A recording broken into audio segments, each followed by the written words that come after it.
नमस्कार, मैं हूं अजय सिंह सिसोदिया और आप देख रहे हैं एमपी लाइव न्यूज। दोस्तों, जिस घड़ी का इंतजार था वो आ गई है। आप लोगों के हमारे पास लगातार मेल आ रहे थे, मैसेज आ रहे थे। एक बार फिर हमसे जुड़ रहे हैं आध्यात्मिक जगत के दमकते चमकते सूर्य, विश्व की सबसे बड़ी आध्यात्मिक हस्तियों में से एक, हम सबके प्यारे, बेहद लोकप्रिय बीके सूरज भाई जी। भाई थैंक जी, यू। बहुत दिन लगा दिए आपने आते आते, बहुत डिमांड थी, बहुत सारे प्रश्न आ रहे थे। बारिश ज्यादा थी इसलिए देर हो गई। अच्छा अच्छा। तो भाई जी, आज के कार्यक्रम की शुरुआत करते हैं। 9/3/1981 की ये मुरली है मेरे पास, जिसका टाइटल है ये राष्ट्रपति भवन आपका घर हो जाएगा। और मैं 4 लाइनें आपको पढ़ के सुना देता हूं। वह भी दिन आएगा जो सब ऑफर करेंगे कि हमारे मकान में आओ। कलकत्ता का विक्टोरिया ग्राउंड आपको तैयार करके देंगे, कहेंगे आओ पधारो। धीरे धीरे आवाज फैलेगी, अभी यह तो सब समझते हैं ना कि ये कोई कम नहीं है। ब्रह्मा बाप के अव्यक्त होने के बाद इतना संगठन कहो, ये देखकर बलिहारी जाते हैं।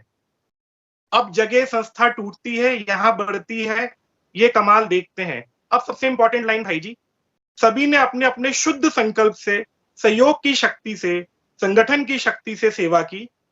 अभी सब जगह से निमंत्रण मिलेगा, यह राष्ट्रपति भवन आपका घर हो जाएगा। 1981 की ये मुरली और हमारी वर्तमान राष्ट्रपति आदरणीय द्रौपदी मुर्मू जी का ब्रह्मा कुमारी से जुड़ना और अब राष्ट्रपति भवन में जाना, इसको कैसे देखते हैं आप?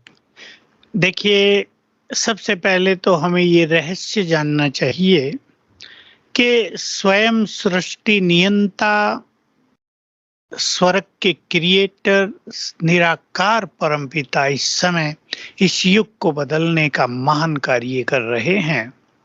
और उन्होंने एक बहुत अच्छी बात कही है कि एक दिन आएगा जब भारत की पॉलिटिकल पावर और तुम्हारी स्पिरिचुअल पावर दोनों मिल जाएंगी, साथ चलेंगी।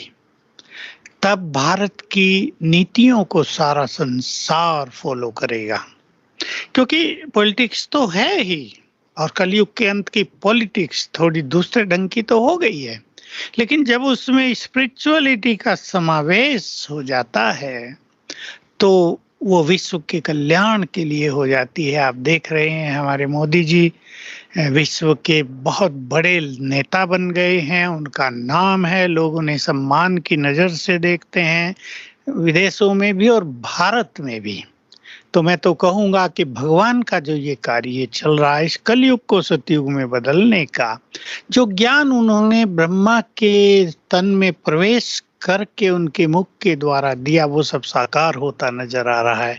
मैं तो जब से मोदी जी प्रधानमंत्री बने थे 14 में, तभी समझ गया था कि ये अभी प्रभु का सिलेक्शन प्रारंभ हो गया है। अब ये मनुष्यों के जो कंट्रोल है इस सृष्टि से वो हटता जाएगा और भगवान इसको स्वयं अपने कंट्रोल में लेते जाएंगे, क्योंकि उन्हें इस धरा को, इस भारत को पुनः स्वर्ग बनाना है, देवभूमि बनाना है, विश्व गुरु बनाना है, लाइट हाउस बनाना है। फिर योगी जी चमके, आप जानते हैं बहुत बड़ा कार्य उन्होंने किया। समय की जो आवश्यकता थी यूपी में, सचमुच वो उन्होंने पूर्ण कर दी। दूसरी पवित्र आत्मा, एक मोदी जी पवित्र आत्मा, दूसरी योगी जी पवित्र आत्मा। योगी भी कठोर निर्णय भी जो लेते हैं बहुत जरूरी है आजकल की राजनीति में, और जो बहुत पवित्र भी हैं, जिन्हें अपने लिए तो कुछ नहीं चाहिए। और तीसरा नंबर आ गया हमारी महामहिम सम्माननीय द्रौपदी जी मुर्मू का, बहुत पवित्र आत्मा है। जब ये गवर्नर थी मैं उधर गया था योग का प्रोग्राम कराने, तो आ गई वो, तो कहा मुझे कि सारा दिन मेरे पास बैठो।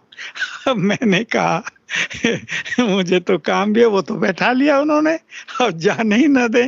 फिर आधा समय मेरे साथ गीता बहन थी, उनको बैठाया। बहुत स्वीट हैं, बहुत पोलाइट हैं, ईगो लेस हैं। मतलब मुझे लगा ये आत्मा एक महान आत्मा है, पर तब ये हमारे स्वप्नों में नहीं था, तो अब वो देश के सर्वोच्च पद पर आसीन हो गई। ये भी प्रभु प्लानिंग। देखिए, मैं ये बात दोहरा रहा हूं, तो 3 पवित्र आत्माएं आ गई हैं बहुत ऊंचे पदों पर।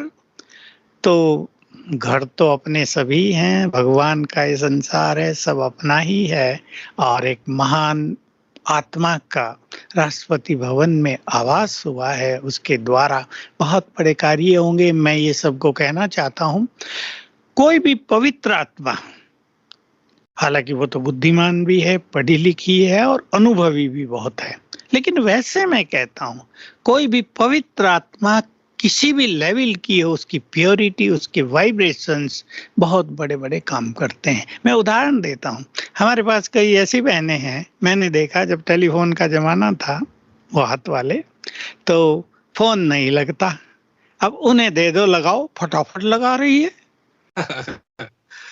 सीए काम कर रहा है बैठकर, कॉम्प्लिकेटेड हो गया है सारा काम, कुछ समझ में नहीं आता क्या करें, उलझता जा रहा है। कोई पवित्र आत्मा आकर बैठे, उसके वाइब्रेशन से उसके काम फटाफट होने लगे। तो ये महान आत्माएं अब भारत को सर्वोच्च स्थिति पे ले जाएंगी। भारत सबसे अधिक शक्तिशाली, सबसे अधिक धनवान, विश्व गुरु, विश्व को राह दिखाने वाला, शांति देने वाला बन जाएगा। तो घर तो है ही, अब उसमें तो कोई बात ही नहीं।